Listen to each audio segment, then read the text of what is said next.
Amén.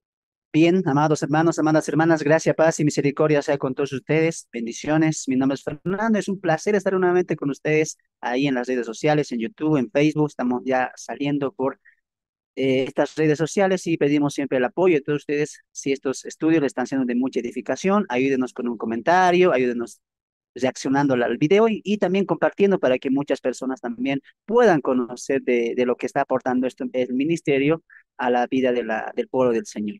Muy bien, bienvenidos a la estructura, panorama y síntesis del Evangelio de Mateo. Hoy clase número 11.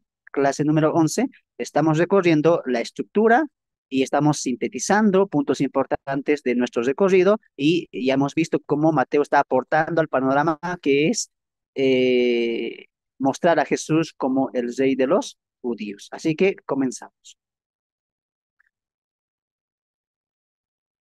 Hemos finalizado con la justa retribución, ¿no es cierto? De la justa retribución. Y aquí veíamos que ya no había vuelta atrás, ¿no? Jesús ya iba a edificar su iglesia, en Mateo 16 ya había aclarado eso. Jesús anuncia que su muerte va a desarrollarse sí o sí, él va a dar su vida y va a instaurar el nuevo pacto. Vimos también que la nación de Israel será puesta aparte y su reino le será quitado, ¿no? Eso ya la justa retribución vino a ellos que han rechazado abiertamente al Mesías, ¿no? Ahora, vamos a ver algo importante que antes de entrar a la división número 5, algo importante que es el desenlace de esta división, la encontramos en los capítulos 22 al 23, donde la sentencia está hecha sobre la casa de Israel. Y recuerde que ya como señal y muestra de que Israel ha sido rechazada, Jesús va a empezar a hablar en parábolas, cumpliendo así la profecía a aquellos hombres que iban a estar endurecidos a la verdad que Dios estaba reflejando en el nacimiento del Mesías, ¿no? Entonces, ya llegando al capítulo 22 y 23, vamos a ver parábolas las siguientes, ¿no? Por ejemplo, en el capítulo 21 vamos a ver, 20, perdón, la parábola de los sombreros de la viña, y vamos a ver en el capítulo 21 la parábola de los labradores malvados, juntamente el capítulo 22 con la parábola de las fiestas de bodas, ¿no? Entonces, con estas tres parábolas va a finalizar la sentencia corroborando Jesús el rechazo a Israel. Las tres parábolas del reino que cita Jesús están en diferentes contextos, siendo las dos últimas las más contundentes para reflejar el rechazo de las autoridades de Israel. Y recuerda ese punto importante, recuerda que Jesús rechaza a Israel por las autoridades, por el Sanedrín y por el Consejo de Sacerdotes y Ancianos que han rechazado a Jesús. Y eso vamos a demostrar hoy también, no se preocupe. ¿Qué más? Las parábolas de los labradores, ahí en los labradores malos, muestran el rechazo de las autoridades a Jesús. Y el mismo Jesús les rechaza, él, y les quita el reino. Este rechazo es más al rey de ellos, no tanto a la instauración del mismo reino prometido. Para eso acompáñame a Mateo capítulo 21. Vamos a leer la parábola de los labradores malvados. Mateo capítulo 21, verso 33 para adelante. Verso 33 para adelante. ¿No ven? Ahí van a cortar sus micrófonos, ¿ya? Por favor, silencie sus micrófonos. Gracias, silencio, silencio. Oíd otra parábola. Hubo un hombre, padre de familia, el cual plantó una viña, la cercó de vallado, cayó en ella un lagar, edificó una torre y la arrendó a unos labradores y se fue lejos. Y cuando se acercó el tiempo de los frutos, envió sus siervos a los labradores para que recibiesen sus frutos. Subraya la palabra fruto, por favor, en su Biblia. Subrayelo, ¿ya? Mas los labradores, tomando a los siervos, a uno golpearon, a otro mataron y a otro apedrearon. Envió de nuevo otros siervos más que los primeros, e hicieron con ellos de la misma manera. E hicieron con ellos de la misma manera. Finalmente les envió su hijo diciendo, tendrá respeto por mi hijo, ¿no? Mas los labradores, cuando vieron al hijo, dijeron entre sí, este es el heredero, venid, matémosle y apoderémonos de su heredad. ¿Quiénes han hecho esto? Los labradores malos. Muy bien. Y tomándole le echaron fuera de la viña y le mataron. Cuando venga pues el señor de la viña, ¿qué hará con aquellos labradores? Hasta ahí hacemos una pausa, ¿ya? Un poquito veremos el trasfondo de esta parábola. Jesús está hablando desde el capítulo 20 y habla con los discípulos primeramente, y en el capítulo 21, verso 23, va a hablar con los sacerdotes. Se le acercan los sacerdotes, las autoridades, y le van a preguntar a Jesús, Jesús, ¿con qué autoridad estás predicando o estás enseñando? ¿Quién te dio esa autoridad? Jesús les hace otra pregunta a la cual ellos no pueden responder. Entonces, en ese sentido, el contexto es Jesús hablando con las autoridades. Tal vez alguien puede decir, hermano, ¿dónde está eso? No se preocupe, vamos a bajar y usted va a ver que sí está hablando con las autoridades. No está hablando con los discípulos, no está hablando con la multitud, no, aquí está hablando con las autoridades de Israel. Muy bien. Entonces, les da esta parábola de los labradores malos. Creo que hemos entendido la historia, ¿no? Labradores malos, no era su tierra, no era su estante, era de alguien que les ha alquilado y su trabajo de ellos era dar fruto en cuanto a esa tierra. Eso eran los encargados de edificar sembradío, ¿no? Y dar fruto al dueño de esa tierra. El dueño envía siervos para recoger la cosecha, no hay nada, envía algunos otros siervos, no hay nada, los matan los labradores, hasta que dice el dueño, yo creo que van a tener respeto de mi hijo. Hijo, tú ve a recoger los frutos. ¿Y qué hacen con su hijo? Igualmente lo matan. Y Jesús pregunta, ¿a quién pregunta, hermanos? A los fariseos, al Sanedrín, a los sacerdotes, a las autoridades. Y les dice, 40. Cuando venga pues el señor de la viña, qué les hará a aquellos labradores? ¿Y quiénes van a responder? Los fariseos. Escuche, responden ellos. 41. Le dijeron, a los malos destruirá sin misericordia y arrendará su viña a otros labradores que la paguen al fruto de su tiempo. ¿Han entendido la parábola? Sí. ¿Han entendido la historia triste de esa parábola? Hasta ellos mismos han sentido furor, ¿no? Celo por lo que ha pasado con esta historia. ¿Me dejo entender? Entonces, estamos viendo aquí que ellos mismos responden, ¿no? Y Jesús les pregunta, ¿ustedes qué harían? Y ellos responden, no, no, no, no, no. Es más, en Marcos va a decir, Dios mío, dice en Marcos capítulo 2, hablando de esta parábola, estos fariseos responden, Dios mío, ¿cómo es posible que hagan estos labradores? Y Jesús les pregunta, ¿y qué creen que va a hacer el dueño de la tierra? ¿Ustedes qué harían? Y los fariseos dicen, bueno, cuando venga el dueño, que los expulse a estos labradores malos, dicen ellos, ¿no? Que los expulse, que los destruya. Y mira eso, sin misericordia, dice, que los destruya sin misericordia. Y esa tierra, que él tiene esa piña, que lo dé a otros, dice, que los dé a otros labradores, para que sí le den el fruto que merece ese señor. Ahora Jesús, en base a eso, les dice, ¿nunca leísteis en las escrituras? Terrible para ellos, siendo fariseos, ¿no? Escribas. ¿Nunca han leído acaso que en las escrituras dice, la piedra que desecharon los edificadores ha venido a ser cabeza del ángulo? El Señor ha hecho esto y es cosa maravillosa a nuestros ojos. Por tanto, os digo que el reino de Dios será quitado de vosotros y será dado a gente que produzca los frutos de él, ¿no? Y el que cayere sobre esta piedra será quebrantado, y sobre quien ella cayere le desmenuzará. Entonces, en esta parábola, ¿qué está enseñando Jesús? Ahí está. Vamos a ver, el 45. Para que yo te dije, ¿no? ¿Con quién está hablando Jesús? Mira el 45. Y oyendo sus parábolas, ¿quiénes? ¿Los discípulos? ¿Está hablando directamente con los discípulos o la multitud? No, aquí está hablando, esta parábola le está diciendo a los principales sacerdotes y los fariseos. Entonces Jesús está dándole esta parábola a ellos, muy bien, y les dice, les voy a contar la parábola de los labradores malos. Entonces, en esta parábola, ¿qué está enseñando Jesús? Así como esos labradores malos han rechazado a los mensajeros, incluso han matado al hijo, ustedes están rechazando a los que Dios envió antes y ahora al hijo están rechazando ustedes. Por eso mira el texto, el capítulo 42. Jesús les dijo, ¿nunca leísteis en las escrituras? La piedra que desecharon los edificadores, la pregunta es, ¿quiénes son los edificadores? ¿Quiénes son los edificadores? La respuesta es, son ellos. Entonces voy a hacer un rato esto y quiero que entienda esta parte. Mira aquí adelante.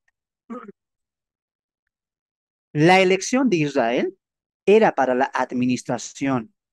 Equivocadamente, un grupo llamado reformados piensa que la elección siempre es para salvación. Error. La elección de Israel nunca fue para salvación. La elección de Israel fue para administrar las cosas de Dios. Entonces, mira aquí adelante. Las autoridades de Israel, sacerdotes, fariseos, los rabinos, incluido el Sanedrín como consejo, como concilio, tenían que hacer que el pueblo sea digno de ingresar al reino. ¿Y de qué manera se hacía eso? Creyendo en el Mesías que iba a venir y no aprovechándose del reino. Mira aquí, ellos estaban encargados de las cosas espirituales, el templo, los sacrificios, los días de fiestas, etcétera. Todo eso tenían que ellos mostrar al público, a los gentiles, a los judíos, para que ellos tengan una vida espiritual conforme a lo que Dios había designado en la Torá. Pero cuando venimos a los evangelios, Jesús se encuentra con que los fariseos, los sacerdotes y las autoridades han hecho para ellos mismos ganancias. Lo que se ofrecía en el templo, incluso ahí lo va a decir Flavio Josefo, que ellos tomaban de las vacas y los sacrificios buenos y ofrecían sacrificios pobres. Ellos se ganaban, ellos tomaban cierta parte de la ofrenda. Entonces, cuando Jesús viene, se da de cuenta que todas las autoridades religiosas estaban sacando provecho para sí mismos de las cosas de Dios, el templo, las fiestas, etcétera. Muy bien. Entonces, por eso les dice, estos labradores malos son ustedes, ni siquiera es su viña, la viña es de Dios. El reino y las cosas espirituales, ustedes la tenían que administrar como labradores buenos y tenían que darle el fruto. ¿Cuál era el fruto? Que la gente, los judíos, tenían que estar expectantes al regreso, perdón, a la venida del Mesías, del Cristo. Pero no, al revés, ustedes han hecho enfriar al pueblo. Lo había dicho más atrás, ¿no? Veo ovejas desviadas, descarriadas. ¿Por qué? Porque los pastores, las autoridades de Israel han desviado al pueblo al corazón de las mismas autoridades. Es decir, las mismas autoridades se estaban beneficiando de las cosas espirituales que Dios había dejado, como el templo y la administración de las cosas, de los rituales y las fiestas. Todo era para beneficio de ellos. ¿Me dejo entender? Entonces, ¿quiénes son los edificadores? Ellos. Ahora, escuche una cosa. ¿Qué quiere decir aquí la palabra edificar? ¿Qué quiere decir la palabra edificar? Ya el reino estaba ya prometido al pueblo de Israel. Lo que tenían que hacer las autoridades en cuanto a esta promesa era edificar al pueblo en cuanto a esa promesa, esperando esa promesa, ¿no es cierto? Aguardando esa promesa, teniendo fe en esa promesa del Cristo, pero no, la gente ha desviado su corazón y los fariseos y los sacerdotes se han vuelto orgullosos, egoístas, vanagloriosos. Por eso rechazan al Mesías. Muy bien. Entonces, ¿qué era Israel? Los administradores. Muy bien. Y específicamente las autoridades de Israel. Ahora, escuche, el texto continúa. Ha venido a ser cabeza del ángulo. Eso significa que es superior a las promesas de Israel. Y esto escuche con mucha atención porque en el capítulo 23 Jesús va a decir, su templo será destruido. ¿Por qué dice eso Jesús? Porque todas las cosas que Israel manejaba espiritualmente, por superior a esas cosas, es Cristo. Guarde eso en su mente. Cristo ha venido a ser la cabeza del ángulo. Muy bien, y dice el texto, el Señor ha hecho esto y, y es cosa maravillosa a vuestros ojos. ¿Acaso no han leído que ya estaba profetizado que el Mesías iba a cumplir todo? Que el Cristo que iba a venir iba a ser la autoridad máxima entre ustedes, pero ustedes lo están rechazando, como la historia de los labradores. Ahora, para demostrar que ellos eran los edificadores, el mismo Pedro lo va a decir. Abre tu Biblia en Hechos capítulo 4, verso 11. ¿Qué te estoy enseñando en esta parábola? ¿Quiénes eran los edificadores? Los autoridades, Sanedrín, concilio, fariseos, etcétera. Todos los que tenían dominio sobre los pueblos, sobre el pueblo, eran las autoridades, los edificadores. Muy bien. Hechos capítulo 12, Hechos capítulo 4, perdón. Y vas a ver, te voy a demostrar que igual. Pedro le va a decir, ustedes son los edificadores. Mira, para que sea más clarito, ¿no? Aunque la palabra está claro, pero siempre hay que eh, cimentar más, ¿no ve? Hechos, Hechos, capítulo 4,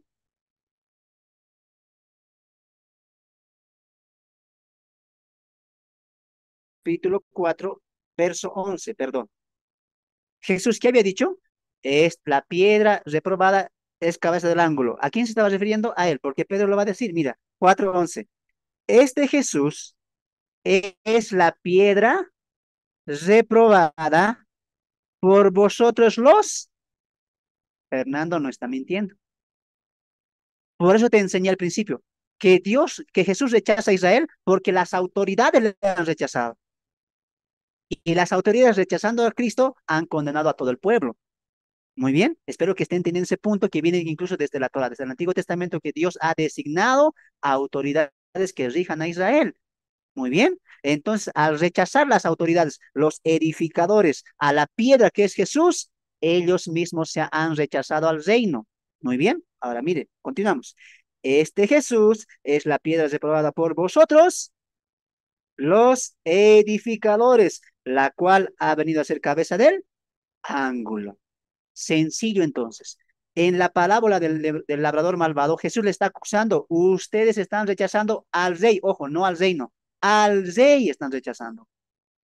Y como rechazan al rey, pues no hay reino. El reino, y a continuación dice, volvamos al capítulo 21 de Mateo, capítulo 21, el texto, perdón, el texto dice, esta, la piedra que han desechado ustedes, ha venido a ser cabeza del ángulo. ¿Qué significa eso? Cabeza del ángulo. ¿Qué significa eso? Que Jesús es el Señor y Cristo de la nación de Israel. ¿Dónde dice eso? Hechos capítulo 2, verso 36. A esto se refiere Pedro y Pedro está interpretando lo que Jesús dijo de manera eh, progresiva, pero lo está haciendo. ¿Qué dijo que era la piedra Jesús? La piedra que han desechado vino a ser cabeza del ángulo. Y mira lo que dice el 2:36. Sepa pues ciertísimamente toda la, subraya eso, por favor, subraya eso, la casa de Israel, que a este Jesús, a quien vosotros crucificasteis, Dios le ha hecho. Y el texto que dice, el Señor ha hecho esto, dice. Y Pedro, ¿qué dice? Dios le ha hecho Señor y Cristo, en pocas palabras. Al Jesús que los fariseos están rechazando aquí en la escena del capítulo 21, ese Jesús, como él lo están viendo, Dios ya le ha hecho Señor, Kyrios, superior a todo Israel, es el Señor de Israel y Cristo, el Mesías, el Cristo esperado. Entonces Jesús está diciendo, ustedes al rechazar al Hijo, están rechazando al que Dios designó como la máxima autoridad de ustedes y también a su Mesías. Ustedes están rechazando, eso les está diciendo. Muy bien. Por tanto, os digo que os será quitado de vosotros y será dado a gente que produzca los frutos de él. Y el que cayere sobre esta piedra será quebrantado y sobre quien ella cayere la desmenuzará. Y oyendo sus parábolas, los principales sacerdotes y los fariseos entendieron que hablaba de ellos, pero al buscar cómo echar mano, temían al pueblo, porque éste le tenía por profeta. Claramente, entonces Jesús con esta parábola, ¿qué está demostrando? Han rechazado al rey. Por lo tanto, yo tenía que instaurar el reino, ese reino ya no es para ustedes. El reino ahora va a ser espiritual, dado a otro pueblo que produzca el fruto de ello. Muy bien. Hermano, ¿cuál era el fruto de que tenía que dar los edificadores en cuanto al reino? Y ahí Jesús arremete con la siguiente parábola, que es la parábola de las fiestas de bodas. Leeremos un momento, ¿les parece? Respondiendo Jesús le dijo esto a su rechazo, querían apedrearlo, querían matarlo. Respondiendo a eso le dijo, les volvió a hablar en parábola, diciendo, el reino de los cielos es semejante a un rey que hizo fiesta de bodas a su hijo, y enviando a su siervo a llamar a los convidados a las bodas, mas estos no quisieron venir. Mire la ilación, rechazo y sí, Jesús continúa esta misma ilación, no está yendo a otra parábola. Volvió a enviar otros siervos, perdón, volvió a enviar, volvió a enviar a otros siervos, ah, diciendo, decid a los convidados, he aquí he preparado mi comida, mis toros y animales, engordados, han sido muertos y todo está dispuesto, venid a las bodas. Mas ellos, sin hacer caso, se fueron uno a la labranza y otros a sus negocios. Y otros, tomando a los siervos, los afrentaron y los mataron. Al oír el rey se enojó y enviando sus ejércitos, destruyó aquellas homicidas y quemó su ciudad. Entonces dijo a sus siervos, las bodas a la verdad están preparadas, mas los que fueron convidados no eran dignos. Y caminos y llamad a las bodas a cuantos halléis. Y saliendo los siervos por los caminos, juntaron a todos los que hallaron, juntamente malos y buenos, y las bodas fueron llenas de convidados. Y entró el rey para ver a los convidados, y vio allí un hombre que no estaba vestido de boda, y le dijo, amigo, ¿cómo entraste aquí sin ser vestido de boda? Mas él enmudeció. Entonces el rey dijo a los que servían, atadle de pies y manos y echadle en las tinieblas de afuera, allí será el lloro y el crujir de dientes. La pregunta es, ¿cómo continuaba la parábola? Número uno, ustedes han rechazado el reino. No han dado el fruto que el reino tenía que dar. ¿Y cuál era el fruto? Creer en el Mesías, aceptarle cuando Él venga. Ustedes no, lo rechazan, me rechazan, diría Jesús. Ahora dice, la siguiente parábola es para demostrar el fruto que evidencia que sí es un hijo del reino. Entonces, la clave en la parábola del capítulo 22 no es tanto quién era el rey, es Jesús, no es tanto el punto de Jesús eso. Usted no compare, el rey aquí es Dios y el hijo aquí es Jesús. No haga eso. Recuerda que Jesús está dando un punto. Ustedes, dice el 8, es la clave. Entonces dijo a sus siervos, esta es la clave de la parábola. Las bodas a la verdad están preparadas, es decir, el reino ya está profetizado, Dios lo va a cumplir, mas los que fueron convidados, este es el punto, no eran dignos. ¿Por qué no eran dignos? Porque no estaban realizando frutos del reino. ¿Y el fruto del reino cuál es? El arrepentimiento, el acercamiento y después creer en el Mesías venidero. Lo va a decir el Juan el Bautista, ¿no ve? Arrepentíos y haced frutos dignos de arrepentimiento. Porque Juan el Bautista, para que la gente ingrese al reino, ¿qué estaba predicando? Arrepiéntanse de su pecado y vuelvan a Dios y esperen al Mesías que ha de venir, del cual yo no soy digno de atar los calzados, diría Juan. ¿No es cierto? Ahora, mira, vamos al contexto y vamos a ver la parábola de los dos hijos. En el capítulo 21, verso 28. Pero, ¿qué os parece? Un hombre tenía dos hijos y acercando el primero le dijo, hijo, ve hoy a trabajar en mi viña. Respondiendo él dijo, no quiero, pero después, arrepentido, fue, subraya esa palabra arrepentido. Y acercándose el otro le dijo de la misma manera y respondiendo él dijo, sí, señor, voy, y no fue. Esto le está preguntando a los fariseos, a las autoridades. ¿Cuál de los dos hizo la voluntad de su padre? Dijeron ellos, el primero. Jesús les dijo, de cierto os digo que los publicanos y las rameras, ahora mira lo que te dije, van delante de vosotros al reino de Dios. La pregunta es, ¿por qué los pecadores, las rameras, van delante que los mismos fariseos? Porque han creído. Ese es el fruto, el arrepentimiento y creer en el Mesías, cosa que los fariseos, las autoridades, no estaban haciendo. Pero continuamos para que tú más vayas entendiendo esta porción. Verso 32. Porque vino a vosotros Juan en camino de justicia y no le, subraya eso, y no le creísteis, pero los publicanos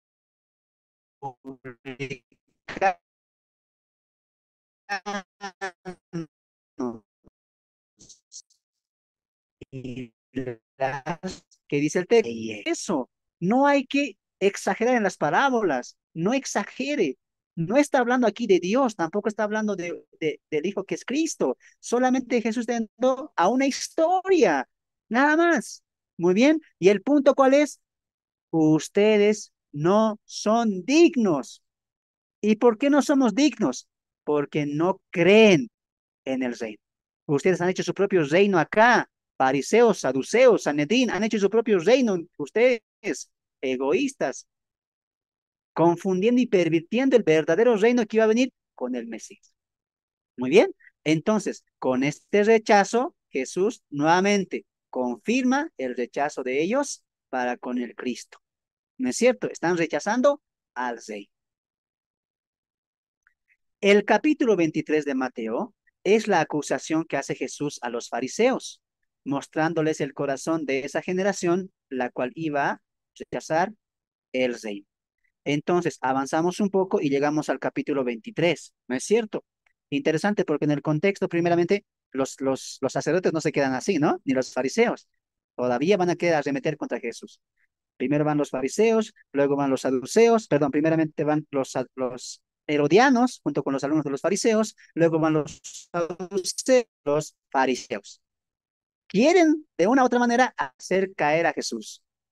Ahí Jesús ya se enoja. Por eso en el capítulo 23, mira cómo comienza. Entonces habló Jesús a la gente y a sus discípulos diciendo, en la cátedra de Moisés se sientan los escribas y los fariseos. Así que todo lo que os digan que guardéis, guardadlo y hacedlo. Ahora aquí lo tiene que entender usted, ¿no? Por eso es importante la elección que estamos siguiendo. ¿Quiénes eran los encargados de enseñar al pueblo? ¿Quiénes eran encargados de que el pueblo produzca frutos del reino? ¿Mm? Los fariseos, los escribas, los maestros de la ley. Por eso aquí Jesús que dice, todo lo que ellos les digan, háganlo, porque ellos saben la ley de Dios, la ley de Moisés, lo saben correctamente.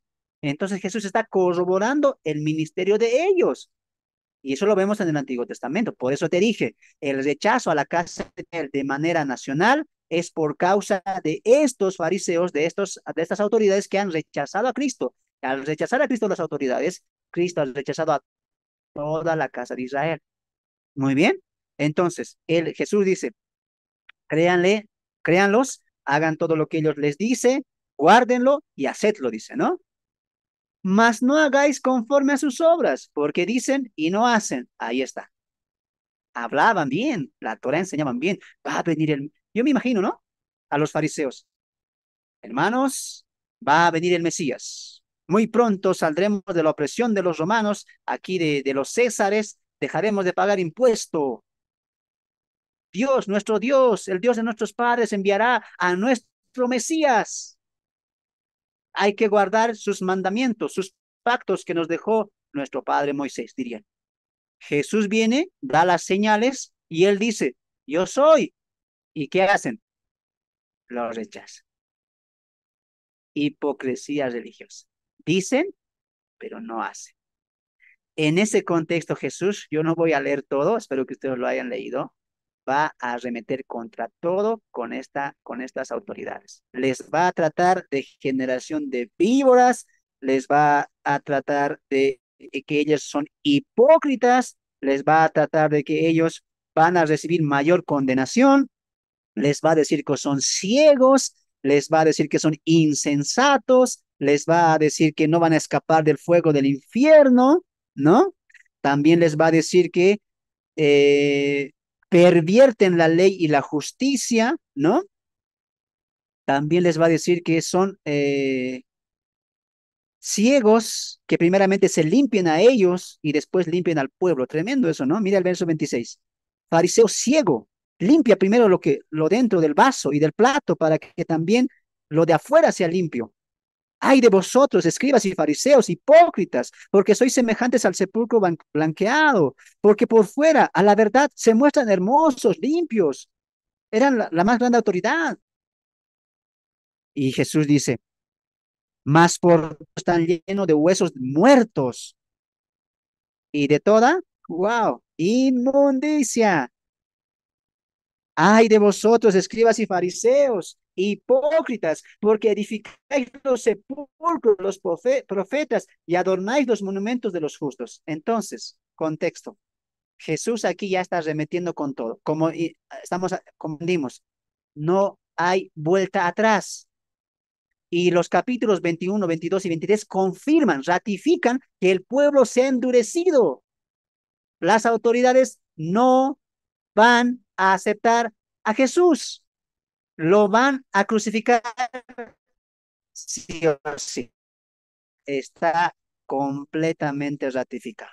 Tanto que Jesús diría en el verso 36 del capítulo 23, de cierto os digo que todos vendrá sobre esta generación perversa.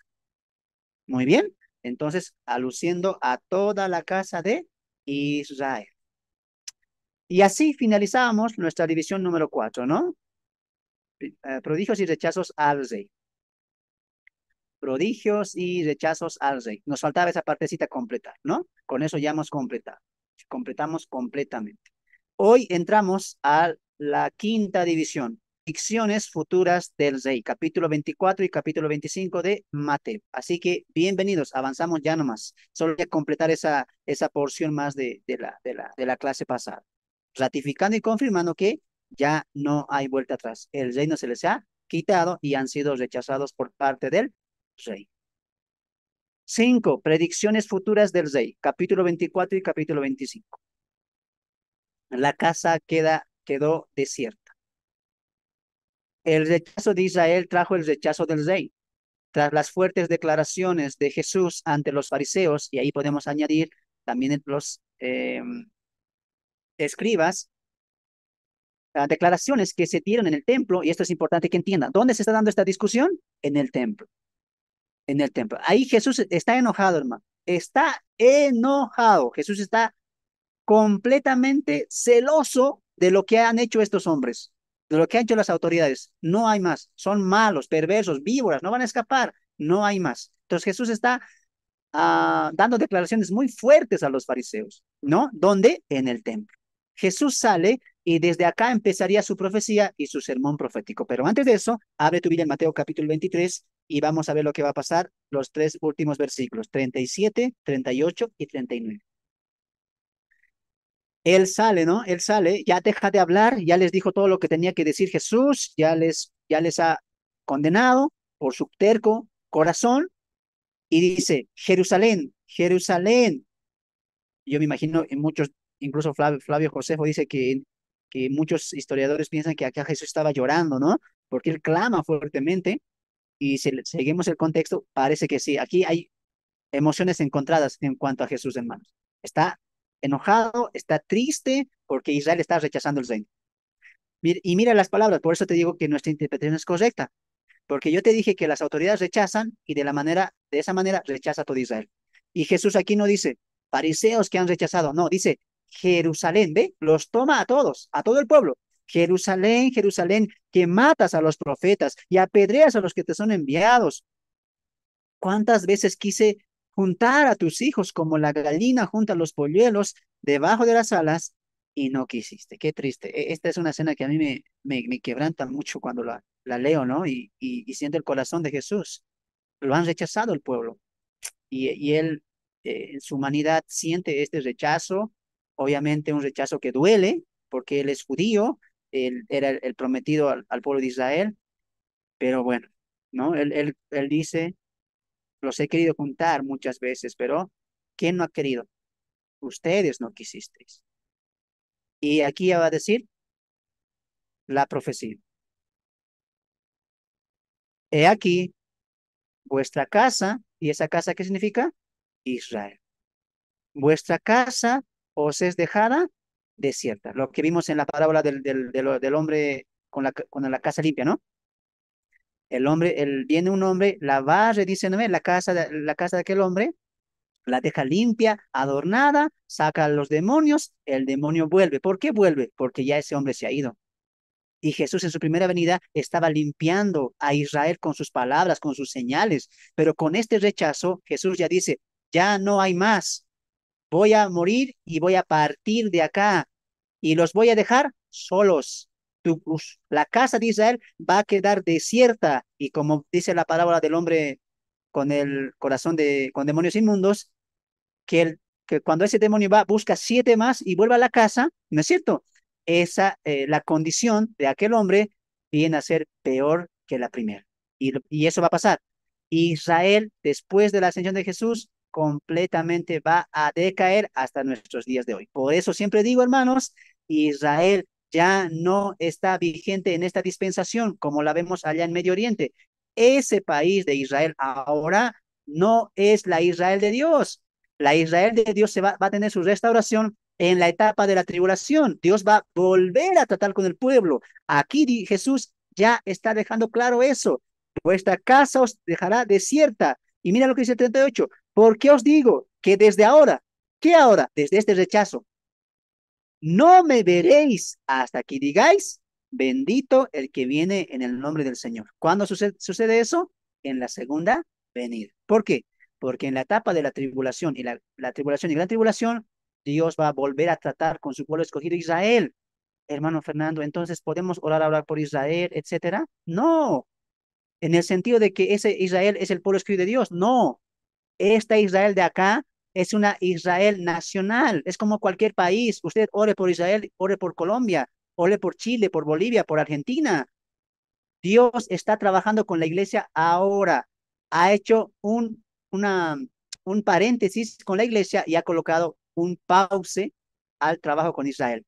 Muy bien, usted aprenda eso, entienda. Hay muchos textos que podemos complementar, pero ya hemos hablado de mucho acerca de esto. Es más, en el canal de YouTube tengo un video que dice 5 puntos acerca de Israel. Ahí estoy tocando desde su elección hasta su restauración. Ojo, que no estoy diciendo que Israel no está en el plan de Dios. Claro, Israel está en el plan de Dios. La iglesia no es Israel y la iglesia no eh, toma el lugar de Israel. Muy bien, son dos pueblos distintos. Pero aquí Jesús, ¿qué está diciendo? Como me han rechazado, toda Israel quedará desierta.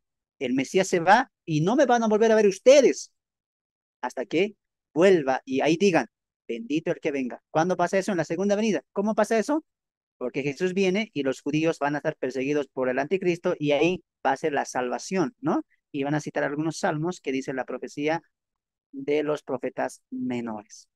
Pero eso es otra tela que vamos a cortar más adelante. Muy bien. Entonces hasta aquí la casa ha quedado desierta. Eso significa la parábola del hombre con los demonios inmundos que vuelven. No está hablando de demonología, nada que ver. Está hablando de el estado espiritual de Israel. Inciso B, el templo es destruido. La predicción de la destrucción del templo, la destrucción de este templo, fue un juicio a su vida religiosa, centrada en ellos, validando más el templo que al Mesías. Ahora, esto estaba reflejado también que la presencia de Dios ahora está en el Cristo. Voy a explicar esto con calma, ¿no? Mil disculpas por la diapositiva, lo he hecho muy apresurado, ¿no? Pido disculpas, pero yo sé que pueden entender, ¿no? Si hay necesidad que cambien esas palabras, háganlo, ¿ya? Repito, disculpas por la diapositiva, no, lo he hecho de manera rápida, ¿no? Para que tengamos también a un enfoque a lo que estamos viendo. Mateo capítulo 24. Jesús acaba dando la profecía de que él deja a Israel y el 24:1 dice, cuando Jesús salió del templo, ahí está, lo que te dije, ¿dónde era la discusión? En el templo. Y se acercaron sus discípulos para mostrarles los edificios del templo, ¿no? Respondiendo, él les dijo, yo no sé por qué hicieron esto, ¿no? Y yo pienso que tal vez vieron a Jesús, al maestro muy enojado, tal vez estaba con algunas lágrimas, quebrantado de espíritu, y tal vez le dijeron, ¿no? Para alegrar su corazón, Jesús, mira nuestro templo, es hermoso, es el templo más hermoso desde el primer templo que tenemos. Ahí Jesús arremete, dice, verso 2, respondiendo él les dijo, ¿veis todo esto? De cierto os digo que no quedará aquí piedra sobre piedra que no sea derribada. Ahora esto es importante porque esto que hacen los discípulos corrobora también lo que están haciendo los fariseos. Entonces quiero que ponga atención a esto. El Cristo que iba a venir, el Mesías que iba a venir, era superior al templo. Los fariseos y el grupo de las autoridades de Israel habían colocado tanto la importancia en el templo que eso han enseñado a la gente, a los judíos, a los israelitas, al pueblo. Mirar al templo como lo más precioso que ellos tenían, porque la presencia de Dios estaba ahí, podían hacer sacrificios, etcétera. Pero lo que ellos han hecho es desviar la verdadera adoración que Dios quería, que era en el Mesías que iba a venir. La verdadera esperanza que era en el Cristo que iba a venir. El verdadero gozo que era en el Cristo que iba a venir y la verdadera religión que iba a traer el Cristo al complementar la revelación de Dios. Entonces, con la muestra de los discípulos vemos, ¿no? Que todo el pueblo se orgullecía del templo. Veía el templo y decía, qué hermoso es nuestro templo, es nuestra vida religiosa. ¿No es cierto? Ahora, en el templo, ¿quién habitaba? Antes que me responda eso, vamos a lo que Jesús dice. Jesús va a decir, están mal ustedes, porque yo soy mayor que el templo. He aquí, uno mayor que el templo, va a decir. ¿Dónde dice eso? Mateo capítulo 12. Abre tu Biblia ahí, ¿ya? Mateo capítulo 12. Mateo capítulo 12. El texto dice, ¿no? Verso 5. ¿O no habéis leído en la ley, como en el día de reposo, los sacerdotes en el templo profanan el día de reposo y son sin culpa? Pues os digo que uno mayor que el templo está aquí. Mayor que el templo está aquí. Ahora, hermanos del Zoom, respondan la pregunta que hice. Díganme, ¿por qué Dios ordenó la construcción del tabernáculo y después la construcción del templo? ¿Cuál era la principal función del templo, hermanos del Zoom?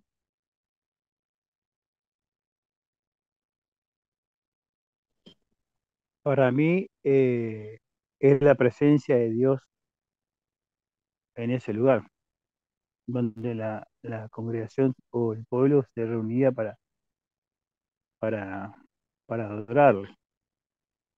Exacto. La función del tabernáculo y después del templo era que Dios iba a morar entre el pueblo y ahí Dios iba a habitar. En pocas palabras, para que entendamos, ahí iba a ser la casa de Dios, el tabernáculo de Dios. Muy bien. Abre tu Biblia. Ahí estás en Mateo 12, ¿no? Ahí creo que también lo dice. A ver, ahí está. Verso 3, 12:3. Pero él les dijo, ¿no habéis leído lo que hizo David cuando él y los que estaban tuvieron hambre? ¿Cómo entró a la casa de Dios?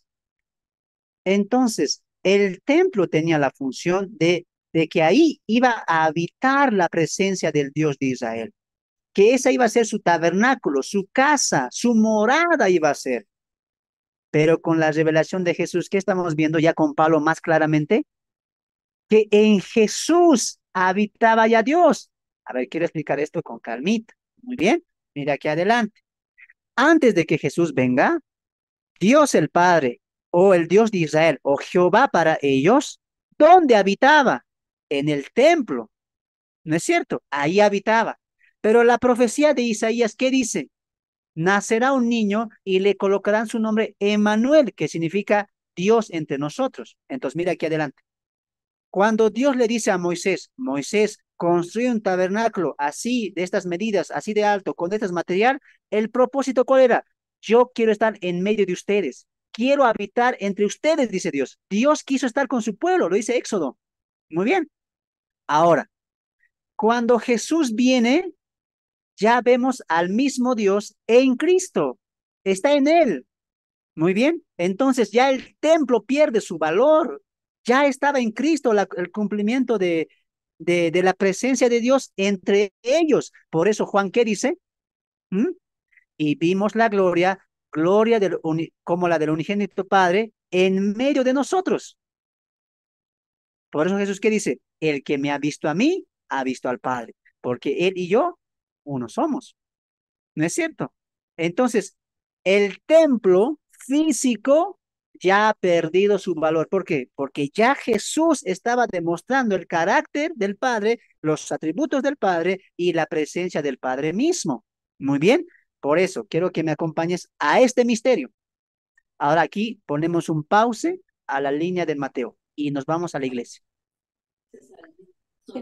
Ninguno de los judíos iba a entender esto. Era un misterio. Misterio, ¿cuál misterio? Que Dios de habitar en el templo hermoso, bello, con sus pórticos, etcétera, iba a habitar en Cristo, en un hombre, en una persona, en un ser humano como el Hijo de Dios. Ahora, teniendo la habita en nosotros. Ahora miremos la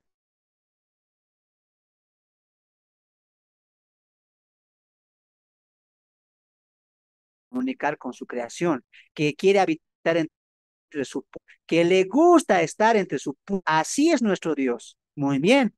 Para eso, él mismo dice, háganmelo un tabernáculo, ahí voy a venir a morar. Muy bien, ahí voy a venir a morar. Y ahí ustedes se pueden encontrar conmigo. Muy bien. Pero eso era una sombra, una figura de que él iba a mandar al Cristo en el cual él iba a estar también. Muy bien. Ahora, de este Cristo, de este Mesías, nos vamos a la iglesia. Ahora, Dios, ¿dónde habita? En el creyente, en nosotros. Nosotros somos ahora el tabernáculo de Dios, del Espíritu Santo. Abre tú bien primero Juan, en Juan, Juan, Juan capítulo 14. Jesús ya va a aclarar un poco esto con la llegada del Espíritu Santo. Pero mira cómo está progresando la teología. El templo se ha desechado ya.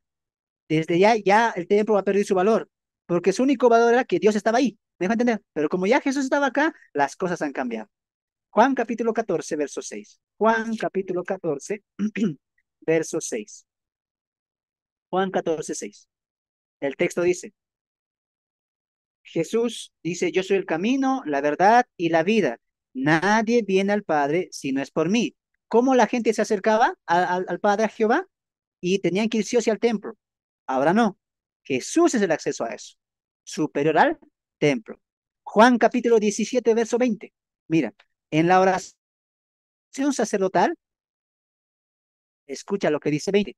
Mas no ruego solamente por estos, sino también por los que han de creer en mí, por la palabra de ellos, orando por los discípulos Jesús. Pero escucha el 21. Para que todos sean uno, como tú, oh Padre, en mí y yo en ti. Hay una unidad, ¿te das cuenta? El Padre estaba representado por Jesús. Por eso Pablo en Colosenses, ¿qué dice? Él es la imagen del Dios invisible. Dios mismo estaba habitando entre su creación. Ahora, el texto dice, como tú estás en mí y yo en ti, que también ellos sean uno en nosotros, para que el mundo crea que tú me enviaste.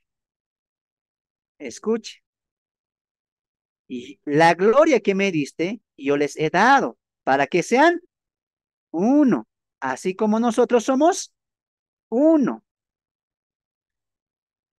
Yo en ellos y tú en mí. ¿Dónde está el Padre? En el Hijo. Obviamente no está como persona, obviamente no, sino la esencia, la divinidad.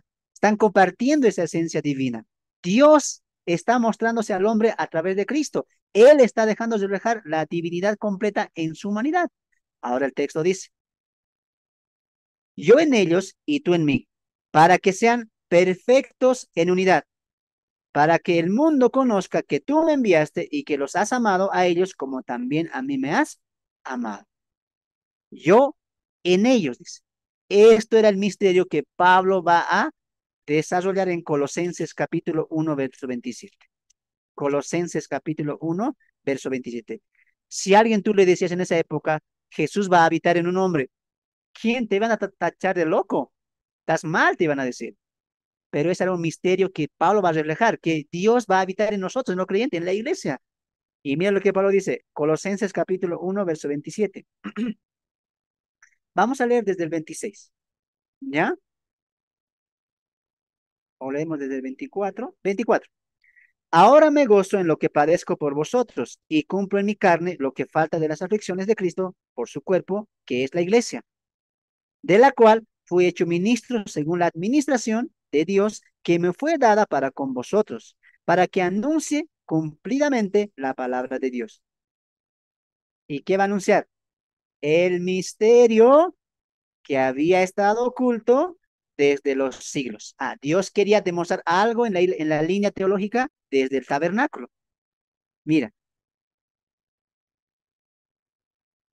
pero que ahora ha sido manifestado a sus santos.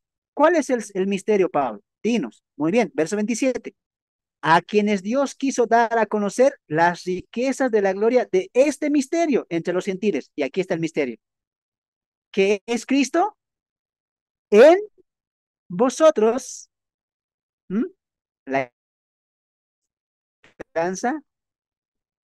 Entonces, el tabernáculo de Cristo y en él estamos viendo reflejado al Padre y toda la divinidad. Y esta misma divinidad vive en nosotros. Por eso ahora el templo, ¿cuál es? La iglesia, el cuerpo espiritual. Prohibido que a tu congregación donde tú asistes le llamen. He escuchado a muchos pastores, hermanos, no ensucien, hermanos, no correteen, hermanos, prohibido celular. ¿Por qué, pastor? Porque hay que respetar la casa de Dios. Usted salga de eso, aprenda. Ya no hay casa de Dios. ¿La casa de Dios dónde era? En Jerusalén. Ahí habitaba Dios. Ahora, quién es la morada de Dios? La iglesia, el cuerpo espiritual de Cristo. Cristo habita en nosotros. El texto dice, este era un misterio. ¿Quién iba a pensar que Dios iba a habitar en la creación? Era imposible. Ahora, este es el misterio que se ha revelado con Cristo. Hermanos, si Cristo está en nosotros y la Biblia dice que Dios habita en nosotros, no hay duda de que Cristo es Dios. Él habita en nosotros.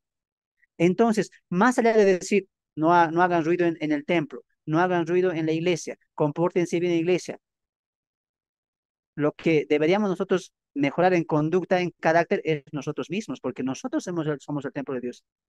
Pablo dice eso en Corintios, ¿no? Y él ya nos ha comprado y que somos templo del Espíritu Santo. Y si alguien destruye el templo del Espíritu Santo, dice Pablo, Dios también lo destruirá, él dice. Entonces, ¿dónde está apuntando la teología que va a ser el templo? En nosotros. ¿Y qué significaba el templo? ¿Qué función tenía? Dios iba a habitar ahí. Por lo tanto, en la teología vemos que ya Dios habita en el creyente, en la iglesia, como cuerpo espiritual. Entonces, en la venida de Jesús, aunque ellos no lo entendían, ya Jesús estaba dando cumplimiento a la función espiritual del templo, Dios habitando en medio de su pueblo. Cerramos paréntesis y volvemos a la línea de Mateo. Solamente quería un poco aclararte eso, ¿no? Así que prohibido usted llamar a su iglesia casa de Dios, como aquí en Bolivia, ¿no? Casa de Dios. No, la casa de Dios no está aquí en Rioseño, la casa de Dios en Jerusalén y se va a dar en la reconstrucción del tercer templo. Lo que nosotros hacemos son tenemos ambientes, tenemos casas donde nos congregamos, simplemente es eso. Dios no habita ahí, Dios habita en la iglesia. Muy bien, en la iglesia. Ahora sí, continúa. Vamos a nuestra diapositiva y volvemos al texto.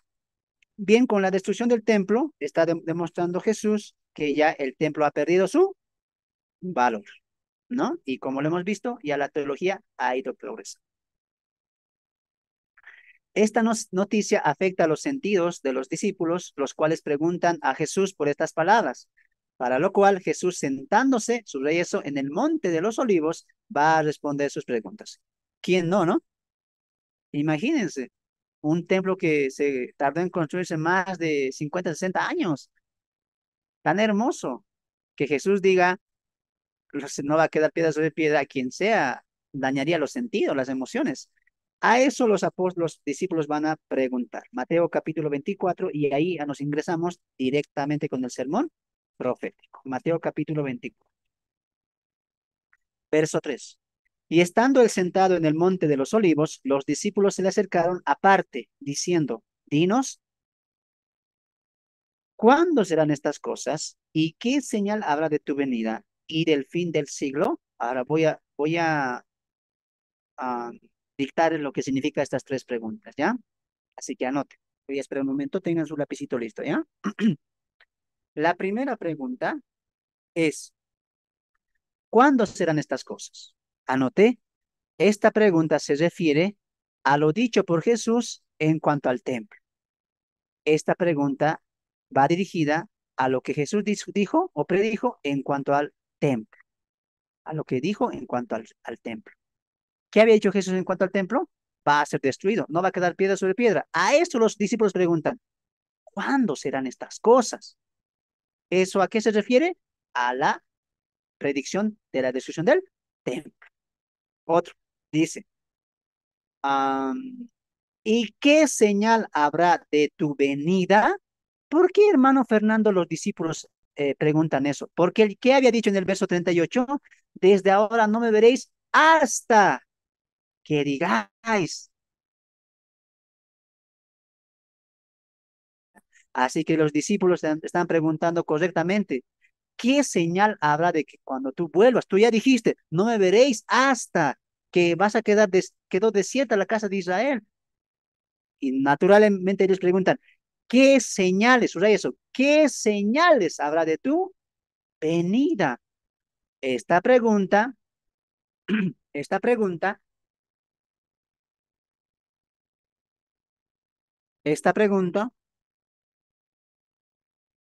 es para conocer las señales antes de su venida. Esta pregunta es para conocer ellos las señales antes de su venida. Muy bien. Y la última pregunta es, ¿y también del fin del siglo? ¿Del fin del siglo? Ahora note ahí. El fin del siglo, el fin del siglo se refiere al fin del reinado de los gentiles. El fin del siglo que habla aquí la pregunta es el fin del reinado de los gentiles. Cuando el Mesías instaure el reino y Israel se vuelva cabeza de la nación. No es fin del mundo. El fin del siglo es el final del gobierno de los gentiles ahora o del reino, como tú quieras decir. El fin del mundo, porque la parábola de la cizaña que decía,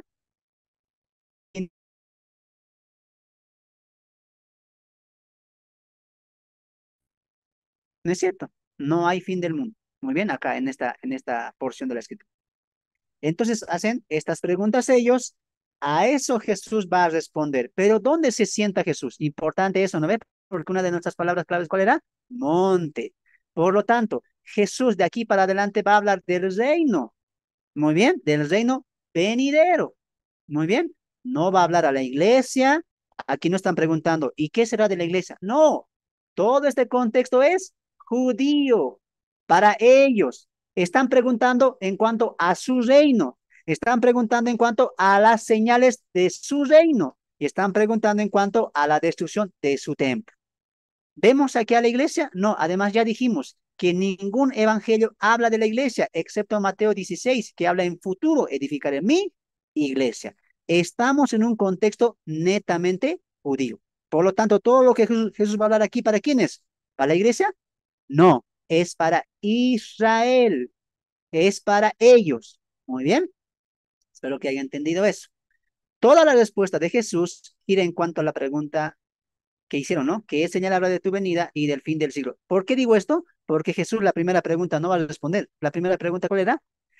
¿Cuándo sucederá esto de la destrucción? Jesús no responde eso. Jesús responde las otras preguntas. Muy bien. Por lo tanto, todo esto es un sermón profético que apunta a la gran tribulación, conocida como la semana 70 de la profecía de Daniel. Jesús va a hablar de aquí para adelante de la gran tribulación, de ese periodo, de los 7 años va a hablar, porque ¿qué han preguntado? ¿Qué señales habrá? ¿No es cierto? ¿Y qué más han preguntado? ¿Y cómo identificaremos el fin del siglo? Cuando tú vengas con tu reino. Entonces Jesús, ¿qué va a hablar? De la etapa de los 7 años de la tribulación y la gran tribulación. De ese periodo va a hablar. Aquí no está hablando, no va a empezar a hablar, pero esto va a pasar aquí en el mundo, o esto va a pasar aquí a los gentiles, o en la iglesia. No, no, no. Va a hablar cómo va a estar el mundo antes de su regreso. Inciso C, señales e ilustraciones del fin. Señales e ilustraciones del fin. Una vez más, fin, ¿qué significa? Fin del gobierno gentil e instauración del reino del Mesías. Ante estas preguntas, Jesús mostrará las señales y posteriormente usará algunas ilustraciones para referirse a este tipo de juicios. Después vamos a ver las ilustraciones, pero ahora veremos las señales.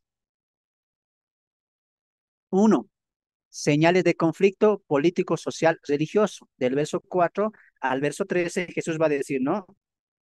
Porque vendrá nación contra nación, reino contra reino, habrá pestes, hambres, terremotos. Está hablando de la condición de a ese tiempo, de esos 7 años. No está hablando de que en el 2012, en el 1940 y tantos, en el 2020 va, no, no, no, no, no está hablando está hablando específicamente de un tiempo de los 7 años de tribulación y gran tribulación. Muy bien, repito, está hablando del reino, no está hablando de cómo va a estar el mundo antes de, en el sentido de tiempo hasta que empiece los 7 años. Él va a hablar de las señales antes del reino, y antes del reino vemos 7 años de tribulación y gran tribulación. Entonces va a haber conflicto político, social, religioso. Todo esto, ¿dónde se cumple? En la etapa de la tribulación. Muy bien, si hay preguntitas, al final voy a responder porque tengo tres textos tengo para corroborar esta verdad. Muy bien, pero no lo hago esto porque ya me han escuchado, yo sé que ya me han escuchado predicar mucho de Mateo 24. Y si no, aquí a los que están escuchando por primera vez, les recomiendo, tengo en el canal de YouTube 3 o 4 videos que estoy hablando de el contexto de Mateo 24 y ahí sí me estoy explayando. Ahí sí me estoy explayando con textos, estoy tocando el texto, a qué apunta, estoy citando la semana 70, así que ya tenemos un video completo ahí en el canal de YouTube, creo que titula Estudio a Mateo 24. Muy bien. Dos, señales de gracia de Dios, ¿no? En el verso 14 nos dice que, y será predicado el evangelio de él, claro, ¿no? Hermano, vamos nosotros a pasar la tribulación. ¿Por qué? Porque tenemos que predicar. El texto dice que tiene que ser predicado el evangelio a todo el mundo. Pero, hermano, ¿dice ahí el evangelio de la gracia o el evangelio del reino? El reino va a ser predicado. ¿Cuál reino? El reino milenial de Jesús prometido a los judíos, porque el reino está prometido a ellos. Ellos van a establecer el reino con su Mesías, con su Cristo. Por eso el contexto es judío. Usted tiene que diferenciar el evangelio del reino y el evangelio de la gracia que hoy predica la iglesia. ¿El evangelio del reino cuál es? Cristo vendrá, nuestro Mesías vendrá, gobernará. ¿No es cierto? Según las profecías de Joel y Malaquías, va a acabar con nuestros enemigos y vamos a instaurar el reino e Israel será cabeza de naciones y nuestro Mesías desde Jerusalén va a gobernar las naciones.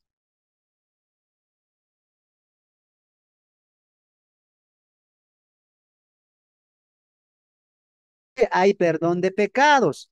Si tú crees que Jesús vino, murió y fue sepultado y resucitó, tú eres salvo. Ven a mi iglesia, disipúlate, ven a mi iglesia y congreguemos, prediquemos el evangelio, sal y predica el evangelio. Eso es lo que la iglesia hoy predica. Nosotros no predicamos el evangelio del reino, predicamos el evangelio de la gracia. ¿Me dejo entender? Hay que entender mucho eso. Repito una vez más, todo esto ya aclaré. Puede ir usted a ver el video que tengo ahí, ya con textos y más soporte le doy con los pasajes, ¿no? Esto solamente es algo estructural. Tres, señales de intensidad de aquellos días. Del verso 14 al 22, Jesús va a hablar de la abominación desoladora, de, de la persecución que va a hacer este personaje y cómo Israel tiene que escapar, tiene que alejarse, ¿no es cierto? Porque la persecución va a ser intensa, ¿no? Por eso Jesús diría, el que esté en la azotea no descienda a tomar algo de su casa, el que esté en el campo no vuelva a tomar algo de su casa. Muy bien. Además, Jesús añade, el que lee al profeta Daniel, entienda. Jesús, ¿a dónde te está mandando? A leer a Daniel. ¿Y Daniel de qué va a hablar? De la semana 70. Por eso todo Mateo 24 apunta a la última semana del profeta, de la profecía de las 70 semanas. No está hablando fuera de ese contexto. Todo lo que está hablando Jesús desde el versículo 4 para adelante va a ocurrir y se va a cumplir en los 7 años profetizados por el profeta Daniel. Por eso dice, en días, aquellos días, dice, ¿no? Atribuyendo a la semana 70, ¿no? 4, señales de los grandes, señales de las, a ver, señales de los grandes hermanos, dice, no, no creo que está mal esto. Ah, señales de las grandes, señales de las grandes mentiras. Señales de las grandes mentiras, o podemos colocar milagros, coloquemos milagros. Señales de los grandes milagros. Señales de los grandes milagros. Versos 23 y 24. Entonces, si alguno os dijere, mirad, aquí está el Cristo, o mirad, ahí está, no lo creáis, porque se levantarán.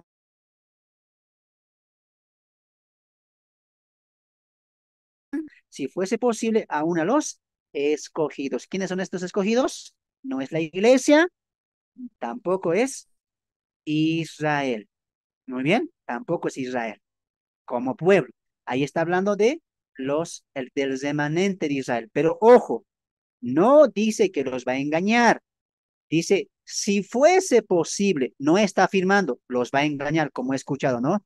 Hermano, el anticristo va a engañar a los escogidos, la iglesia. No, estos escogidos no son la iglesia y además no dice que les van a engañar.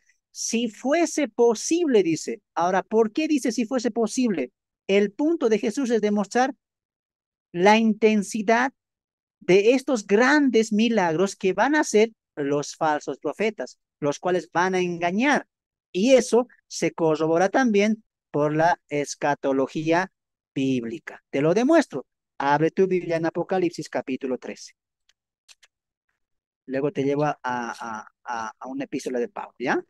Entonces, el más grande engaño que van a hacer el falso profeta y el anticristo en esta época ya va a ser los prodigios y las señales. Apocalipsis capítulo 13, nos tenemos que apurar. Apocalipsis capítulo 13, Apocalipsis capítulo 13, verso 13.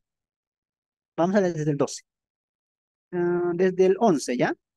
Después vi otra vez bestia que subía de la tierra y tenía 2 cuernos semejantes a los de un cordero, pero hablaba como dragón y ejercía toda la autoridad de la primera bestia en presencia de ella. ¿Quién sería este personaje? El falso profeta. Muy bien.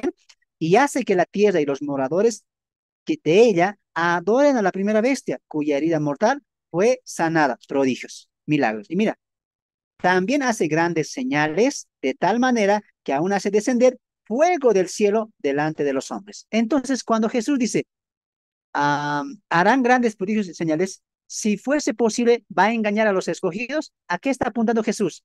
Que sus señales, sus prodigios van a ser tan, como dice aquí, de gran manera, grandes señales, que fuere posible, hasta pueden engañar a los escogidos, pero no los van a engañar. Eso lo dice Apocalipsis, no los va a engañar. Entonces Jesús está apuntando a los grandes milagros que van a hacer estos falsos como señal de que ellos van a ejercer dominio en el mundo entero. Muy bien, vemos cómo Jesús sí está hablando de la etapa de la tribulación y gran tribulación. Otro texto, Segunda Tesalonicenses, capítulo 2. Segunda Tesalonicenses, capítulo 2. Muy bien. Los que están acá nuevos, o los que no me han escuchado ya disertar Mateo 24, tienen preguntitas, lo van a anotar ahí. Al final lo voy a responder. Y los que están aquí por Facebook, por YouTube, vean los videos que ya hice, ya expliqué con más calma y detalladamente este tema. Segunda Tesalonicenses, capítulo 2, verso 9. Y Nico, cuyo advenimiento es por obra de Satanás, ahí está, con gran poder y señales y prodigios mentirosos. Entonces, Mateo 24, verso 23 al 28, nos va a hablar de las grandes señales que van a hacer estos dos personajes en esa época, en ese tiempo de la gran tribulación. Muy bien.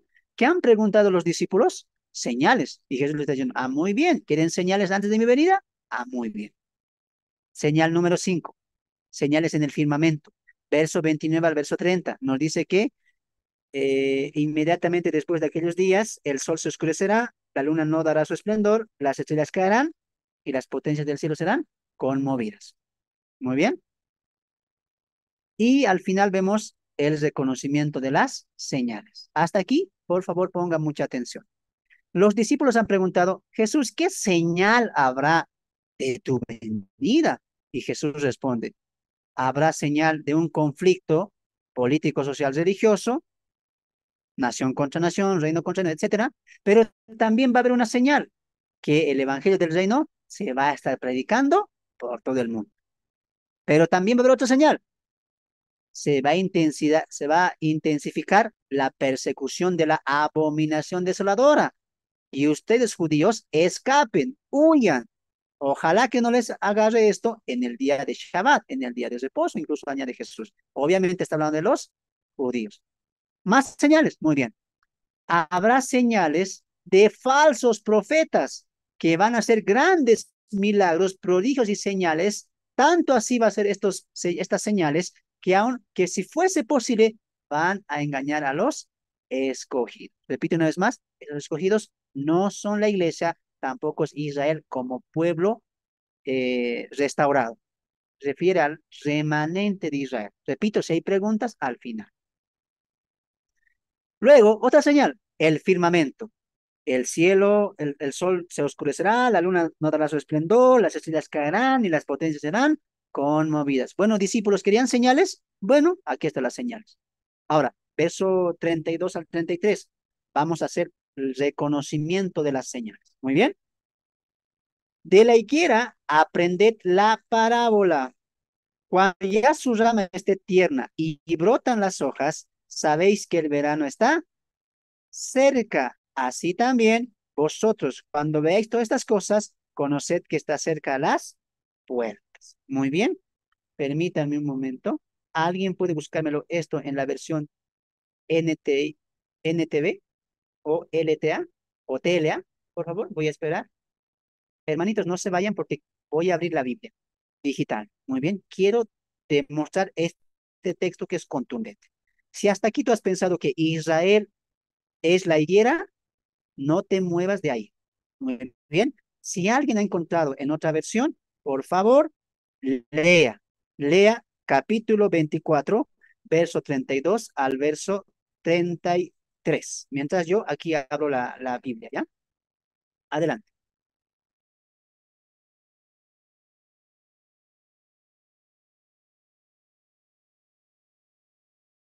Entrar con otro para tomar la tierra que Dios les había. Amén. Adelante. Dice, ahora aprendan una lección de la higuera cuando las damas echan brotes y comienzan a salir las hojas. Ustedes saben que el verano se acerca. De la misma manera, cuando vean que suceden todas estas cosas, sabrán que su regreso está muy cerca a las puertas. Muy bien. Otra versión que tengan. Otra versión. Ahora sí.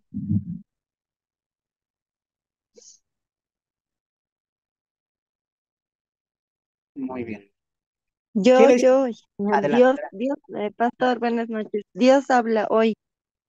Em, dice, aprendan esta enseñanza de la higuera. Cuando sus ramas se ponen tiernas y brotan sus hojas, se dan cuenta ustedes de que ya el verano está cerca. De la Muy bien. misma manera, cuando vean todo esto, sepan que el Hijo del Hombre ya está a la puerta. Muy bien. Solamente en esta y las siguientes palabras un poco voy a explayarme. Muy bien. Así que ponga atención. Aquí está el texto. De la higuera aprended la parábola y cuando ya su rama esté tierna y brotan las hojas, sabéis que el verano está cerca. Muy bien. ¿Cómo se ha interpretado este texto? La higuera es Israel y ha reverdecido, ¿no? Ha reverdecido Israel en el 1948. Y el reverdecimiento de Israel en el 1948 es una señal de que estamos en tiempos cercanos a la venida de Jesús. Muy bien. ¿Quién dijeron estos? Por ejemplo, nuestro hermano teólogo Armando Alducin. ¿Quién es más? Creo que también es doctor, ¿cómo se llama? David Diamond, ¿no? Y otros hermanos que han equivocadamente interpretado este texto como Israel. No, no está hablando de Israel acá. No hay 1948 acá. No está hablando de Israel. Para empezar, está hablando de una parábola. La parábola es de la higuera. Cuando ya su rama está tierna y brotan las hojas, sabéis conocimiento. Sabéis que el verano está cerca. Hasta aquí, escuche lo que voy a decir. Y mira cómo con el contexto es sencillo de entender. ¿Qué han preguntado los discípulos? Jesús, ¿qué señales va a haber? Y cuando tú pides señales es porque esas señales te van a demostrar o te van a anticipar que ya está cerca de lo que tú estás esperando. Los judíos han dicho, ¿qué señal habrá de tu venida? Porque vamos a ver estas señales y ya vamos a saber que tu venida está cerca. Entonces Jesús dice, muy bien, ya les he dado señales del firmamento, de la angustia, ¿no es cierto? Les he dado señales del cielo, de la tierra, ¿no? De la persecución, del conflicto mundial. Esas son las señales. Ahora dice, pero esta parábola aprendan. Cuando esta hoja, que es la higuera, perdón, va a dar sus frutos, ¿no es cierto? Las hojas ya están brotando y viene una semillita conocida como breva, ¿no ve? Cuando ves esas hojitas y la breva, ¿qué significa? Ya va a dar fruto la higuera. Jesús, ¿para qué está utilizando esta parábola? Solamente para esto.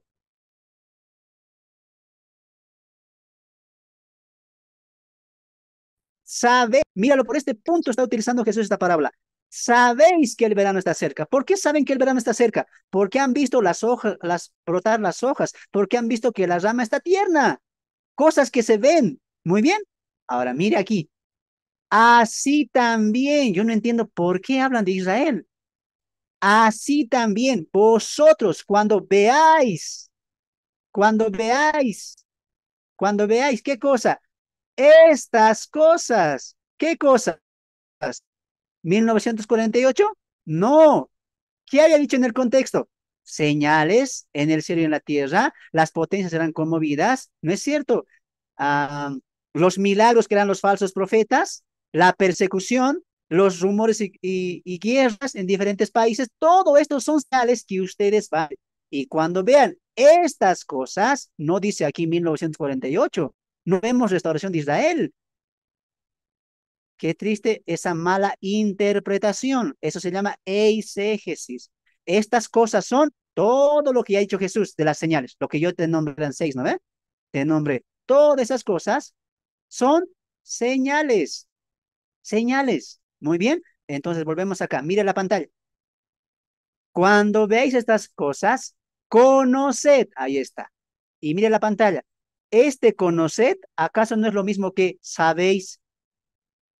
Es lo mismo, pues, hermanos. Entonces, ¿por qué Jesús utiliza la parábola de la higuera? Para que sepan, para que entiendan que como así les está enseñando de las señales, ustedes ya conocen. ¿Qué cosa? Que está cerca a las puertas. ¿Quién? La venida. Simple o no simple. Sencillo. ¿No es cierto? Esto es ver el texto en su contexto. Muy bien. Y Jesús dice, en verdad os digo que no pasará esta generación hasta que todo esto acontezca. El cielo y la tierra pasarán, pero mis palabras no pasarán. Muy bien. Solamente hasta aquí voy a aceptar interrupciones. ¿Ya? Porque tal vez alguien quiere preguntar. ¿Alguna pregunta del capítulo 24, 32 al 33? Estoy confirmando y vuelvo a ratificar. No habla de Israel, no habla de 1948. ¿Alguien quiere preguntar en cuanto a estos dos versículos del Zoom? Puede prender su micrófono. Si no hay, continuamos.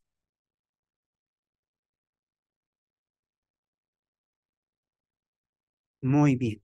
Ya, los hermanos son antiguos, entonces. Pe- Ya, adelante. Adelante, adelante, hermanito. eh, el 34, cuando habla de esta generación. Hermano, estamos en el verso 33 y 32. Dije, Bien, bien. ¿quiénes quieren saber de esta parábola? Muy bien. Sí, Este es bien, el... gracias. ¿Alguien? ¿Alguien que diga, no, hermano, es Israel? ¿Alguien que quiera defender que es Israel en 1948? Puede prender su micrófono o tal vez tiene algún texto que le han citado. Muy bien. No hay más. Entonces, quería demostrar eso, ¿no?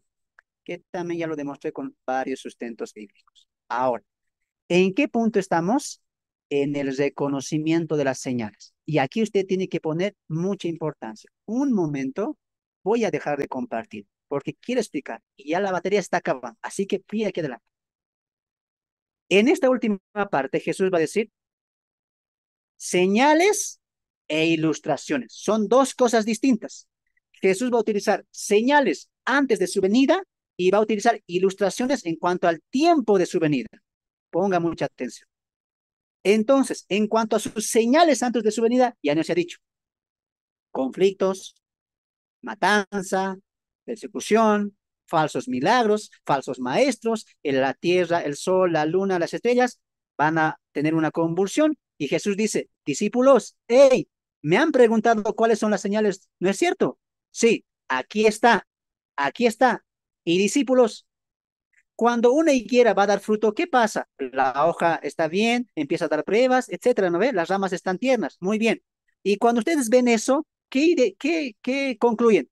Ya viene el fruto, ¿no es cierto? Y Jesús dice, así también, cuando veáis estas cosas, estas señales, sabed que la venida está cerca. Con eso, con este punto, Jesús, ¿qué ha concluido? Señales. Muy bien, anote ahí entonces.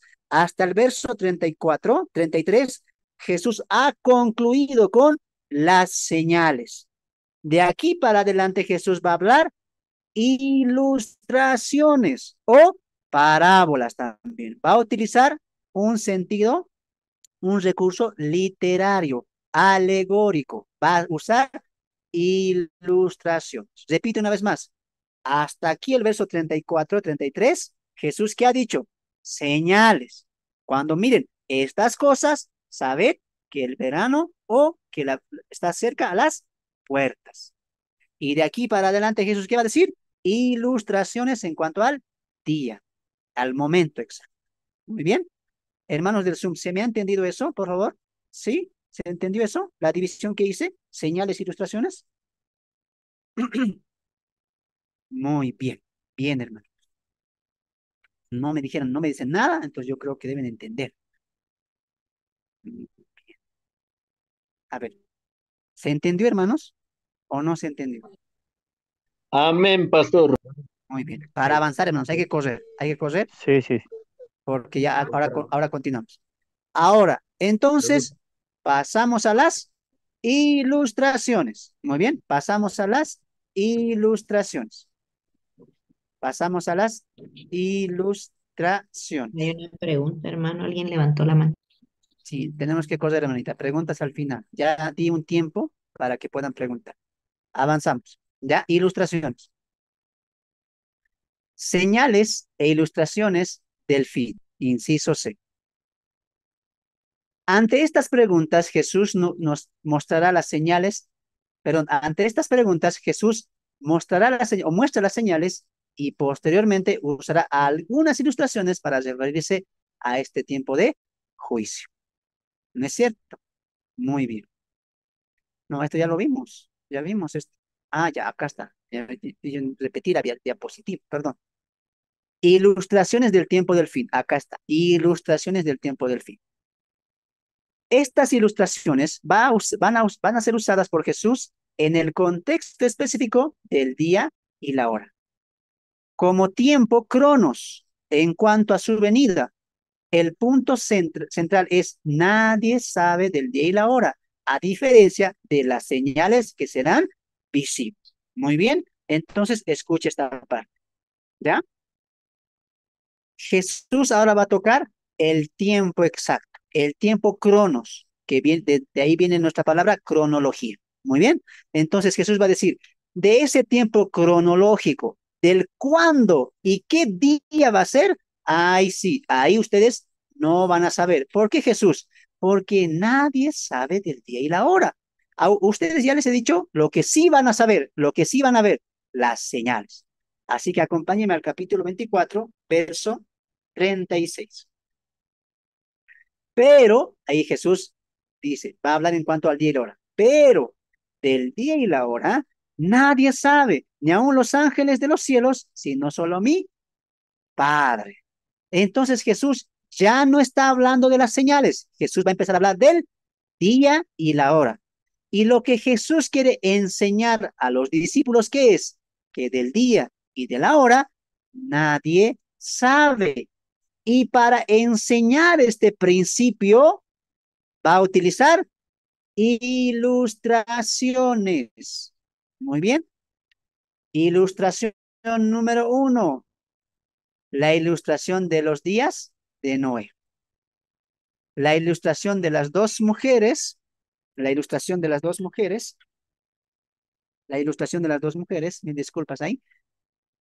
La ilustración del padre de familia, ahí lo voy a colocar todo para que anoten. Ahí anoten ya. Pueden anotar. Anoten, anoten. Enseguida explico. Muy bien. Ahora sí. Está utilizando ilustraciones, ¿no? Ilustración de los días de Noé, ilustración de las dos mujeres, ilustración del padre de familia, ilustración de los dos siervos, ilustración de las 10 vírgenes y la ilustración de los talentos. Muy bien. Ponga mucha atención. Hoy en día, muchos cristianos, incluso pastores, interpretan equivocadamente la ilustración de la porción de que Jesús habla de Noé. Y dicen, como en los días de Noé, así estaban casándose y dando en casamiento. Y dicen, así estamos hoy en día, la gente se está casando, si uno quiere de malo tiene que casarse. Ese contexto está en otro contexto está ahora. Jesús no quiere hablar en el sentido moral. Jesús no quiere enseñar así la generación de Noé, así estará la generación. No quiere enseñar eso. Recuerde que aquí está utilizando ilustración y te lo voy a demostrar, pero vamos con calma. Otro, ¿cómo interpretan la ilustración de las dos mujeres? Una mujer está en un molino, dos mujeres están, una será tomada, otra será dejada. Estará en el campo, uno será tomado, otro será dejado. ¿Cómo han interpretado? Ahí está hablando del arrebatamiento. ¿No es cierto? Uno será arrebatado, el otro será dejado. ¿No es cierto? Y por culpa de eso, ¿qué sale? Hermano, algunos cristianos se van a quedar en la tribulación. Porque Mateo 24 dice, uno será tomado, otro será dejado. ¿Ve? No, no está hablando Jesús del arrebatamiento. No hay nada aquí para la iglesia. Todo es un contexto judío. Solamente está utilizando la ilustración para ir al punto. Enseguida entramos a eso. Otro, la ilustración de las 10 vírgenes. Esta parábola se ha utilizado para decir, en la iglesia hay 5 insensatas y también hay 5 prudentes. Estamos como en las 10 vírgenes, hermano, en la iglesia. ¿No es cierto? Otros están durmiendo, otros, todos duermen y otros tienen el aceite que es el Espíritu Santo, muchos no tienen. Mala interpretación. Si usted gusta también, tengo en el canal toda la prédica de la parábola de las 10 vírgenes y los 10 y los talentos. Muy bien, ya lo tenemos ahí bien estructurado, bien profundizado, ahí en su contexto, bajo sus textos también guía. Muy bien, pero aquí vamos a ir contundentemente, como quien dice, al grano. Muy bien, así que abre tu Biblia ahí. Voy a cortar y vamos a la Biblia. Muy bien, voy a demostrar que estos son ilustraciones. Jesús no está contando, saquen doctrina de la parábola de las 10 vírgenes, saquen doctrina de las dos mujeres que una es tomada, una dejada. No, Jesús está utilizando ilustraciones, como lo utilizó con la higuera. Hermanos, por favor, sigamos el contexto. Ahora, mira aquí, ahora sí vamos. 37, 37. Mira acá. Jesús va a utilizar, este es el punto de Jesús. Esto quiere enseñar Jesús. Esto es lo que quiere enseñar Jesús. Este es el punto. del día y de la hora, nadie sabe. Ese es el punto de Jesús. Para enseñar este punto, amados hermanos, amadas hermanas, va a utilizar ilustraciones. Primera ilustración, los días de Noé. Muy bien. Ahora, ¿cómo sé que es ilustraciones? Porque mira cómo va a acabar cada ilustración. La ilustración del día como en los días del Noé, ¿cómo acaba? Subrayan sus Biblias. Así será la venida del Hijo del Hombre. ¿Con qué color lo hacemos? Con rosa, ¿ya?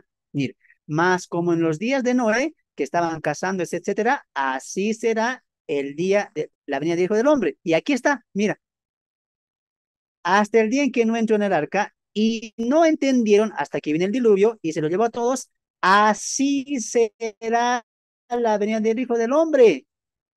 ¿Cómo será la venida del Hijo del Hombre, Señor Jesús? Y él dice, nadie sabe, será sorpresivo, nadie lo sabe. Eso quiere enseñar Jesús.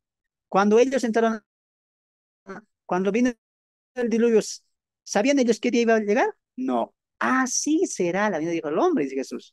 Muy bien. Segunda ilustración, verso 40. Entonces estarán dos en el campo, uno será tomado y otro será dejado. Dos mujeres estarán en el molino, en un molino, la una será tomada, la otra será dejada. ¿A dónde quiere llegar Jesús? Velad pues, ahí está otra vez, mira, porque no sabéis la hora en que ha de venir vuestro Señor. ¿Sencillo o no sencillo, amados hermanos? ¿Qué quiere enseñar Jesús? Esto. No saben la hora que ha de venir. Este principio Jesús quiere enseñar. Muy bien, sigamos.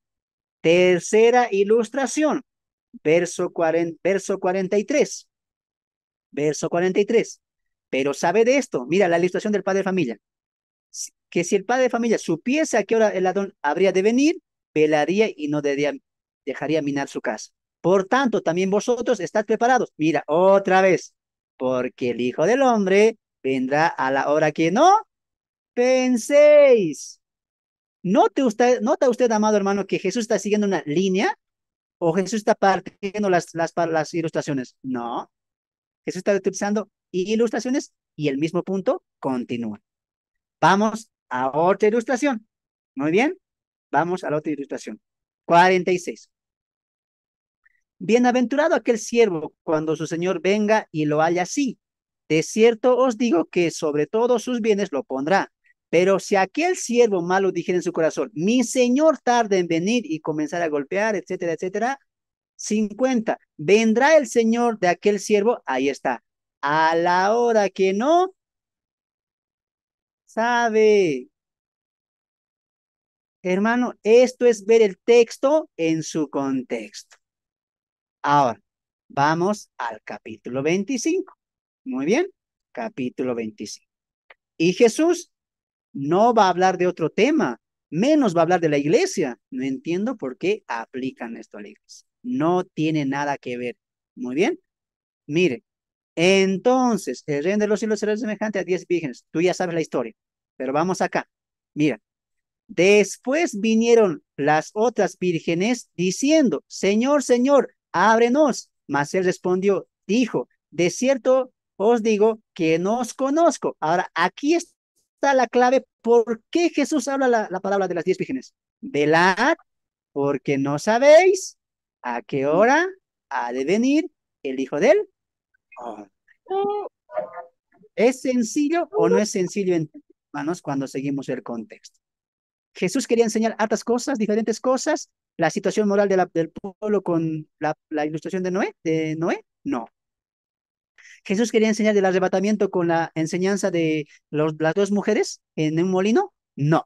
Jesús quiere enseñar que hay en la iglesia prudentes e insensatas, no. Jesús está utilizando ilustraciones para demostrar que del día y de la hora nadie sabe. Lo mismo va a pasar con la parábola de los talentos. Muy bien, vamos a llegar hasta aquí. Muy bien, y hasta aquí, ahora sí, voy a aceptar preguntas. Voy a aceptar preguntas. Muy bien, para que también seamos edificados. Yo creo que vamos a culminar con el capítulo, con la última parte, la siguiente semana. Ahora sí, ¿Quiénes están levantando sus manitos? A ver, déjenme ver. Si alguien tiene pregunta, levante su manito, ¿ya? Estamos en vivo todavía, esto se está grabando. Adelante, hermano Jorge. Pregunta en cuanto al tema del día de hoy. Sí, con respecto, hermano Fernando, pero se, pero se podría aplicar, porque igual el arrebatamiento de la iglesia que estamos esperando, también no se sabe el día ni la hora. Por lo tanto, digo yo, velad y orad. También eso sí nos compete a nosotros como creyentes, porque tampoco sabemos el arrebatamiento, ¿verdad? O también eso no se puede aplicar a nosotros. Yo pienso, hermano, que si tú quieres enseñar a tu iglesia que velen y esperen, no es necesario que recurras a Mateo 24. Tenemos Primera Tesalonicenses, tenemos Filipenses. Yo no entiendo por qué Pero ahí vamos está. acá si tenemos ya cartas del apóstol Pablo que nos dicen estemos velando. Pedro también nos va a decir, velen y aguarden la manifestación de Jesucristo. Entonces, yo veo que aquí queremos siempre llegar y aplicar esto. O sea, tenemos que mantener la interpretación. Y escuche una cosa. En la regla de la hermenéutica, antes de la aplicación, amado hermano, viene la interpretación. Por lo tanto, mi aplicación va a ser correcta si mi interpretación es correcta, hermano. Si mi interpretación me está llevando a que habla del reino de Israel, a que habla del reinado mesiánico para Israel, entonces, ¿cómo puedo aplicar yo eso? Sería forzar el texto. Repito una vez más, si yo quiero enseñar que para el arrebatamiento no sabemos el día y la hora, que para el arrebatamiento hay que prepararnos, que hay que estar velando, que hay que orar, ¿por qué no utilizo las cartas del apóstol Pablo? ¿Por qué? Si tenemos ya contextos bíblicos que él sí le habla a la iglesia. Repito una vez más, una correcta aplicación viene de una correcta interpretación. No, pero mi pregunta era si siempre hay que velar, ¿verdad? Siempre hay que velar y orar porque eso sí va, Claro, porque el arrebatamiento no lo sabemos, exacto. ¿verdad? Muy bien. Muy bien. Sí, exacto. Lo mismo, el hermano tiene razón. Del arrebatamiento, menos sabemos del día y la hora. No lo sabemos. No sabemos cuándo Jesús va a vendrá. Pablo, ¿qué nos ordena? Velen, oren y aguarden la manifestación del día glorioso de Jesucristo. Entonces hay que ver también eso, es muy cierto. No sabemos ni el día ni la hora, ni la segunda venida. Ahora, antes de que alguien pregunte también, no sé si alguien levante la mano, ahí mi hermanito Marco Vera, quiero que entiendan lo siguiente. Para el arrebatamiento, eso por eso le digo, hermano, no utilicemos esto, hermano. ¿Sabes por qué? Porque aquí también hay señales. Cuando utilizamos esto para llevarlo a la iglesia y hablar del arrebatamiento, entonces forzosamente tenemos que aplicar todo Mateo 24. Y Mateo 24 sí habla de señales. Si yo digo, aquí está el arrebatamiento, podemos enseñarlo, pero también aquí dice, habrá señales, pestes, hambres, terremotos. Y por culpa de interpretar esto como el arrebatamiento para la iglesia, hemos absorbido ¿qué cosa? Mateo 24:3, 4 para adelante. Las señales, guerras, rumores de guerras, pestes, y hoy en día, ¿qué se predica? Hermanos, estamos mirando las señales, se está cumpliendo, la ciencia aumentará, rumores de guerra, pestes, el COVID, Rusia contra Ucrania. ¿Esas son las señales que está hablando Jesús? No. Si sacamos de esta ecuación a la iglesia y el arrebatamiento, ¿qué estamos enseñando según ya bajo las bases doctrinales de Pablo? No hay señal para el arrebatamiento. No hay señal. No hay señal para el arrebatamiento. Las señales son para la venida de Jesús, la segunda venida. Repito una vez más. No saque de acá doctrina para la iglesia. Si usted quiere hablar de la iglesia, hable con la casa del apóstol Pablo. Él enseña correctamente del arrebatamiento, del día y la hora, de velar, de estar con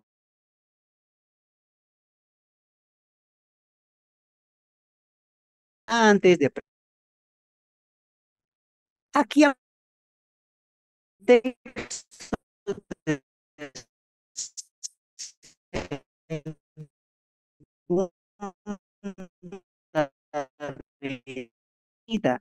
no hay señales para el arrebatamiento.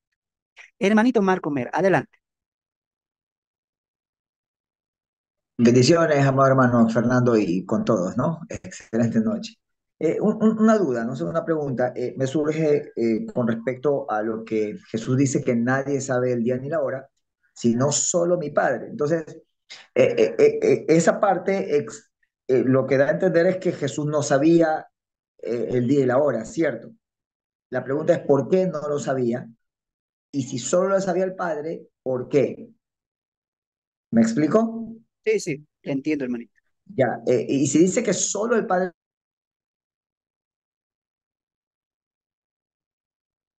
Tu audio, hermano. Tu audio, hermano. Bien, mientras se arregla el audio de mi hermanito Marco, ya aquí se está cortando el video ahí. Entonces, si se corta, hermano, si el video se corta, pero aquí la enseñanza va a estar. Muy bien. Que Dios bendiga sus vidas, amados hermanos. Bienvenidos a Proclama Estudio Viviendo con una perspectiva bíblica, en donde te damos las herramientas necesarias para que aprendas a estudiar tu Biblia.